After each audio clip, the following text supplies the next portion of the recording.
লাগবে না। শত ব্যস্ততার মাঝেও চেষ্টা করি একটু একটু ঘরটাকে গুছিয়ে রাখার জন্য।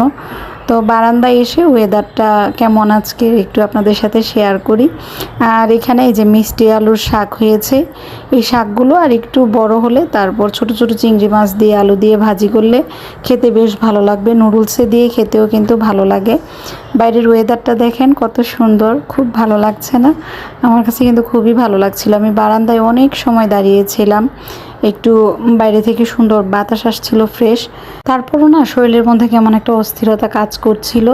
তো চিন্তা করলাম হাঁটতে হাঁটতে একটু বাড়ির দিকে যাই। তো ছোটো ভাবি আবার ফোন দিয়েছে, ছোটো ভাইয়ের শ্বশুরবাড়িতে গিয়েছিলাম। তো সবাই একসাথে বসে পাস্তা খেয়েছি, চা খেয়েছি, একটু আড্ডা দিয়েছি আর কি।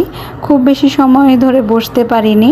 তো যতটুকু সময় বসেছিলাম একটু হাঁটাহাঁটি করেছি বাইরে, দেখলাম যে এর ভিতরে শরীর ঠিকই ভালো লাগছে।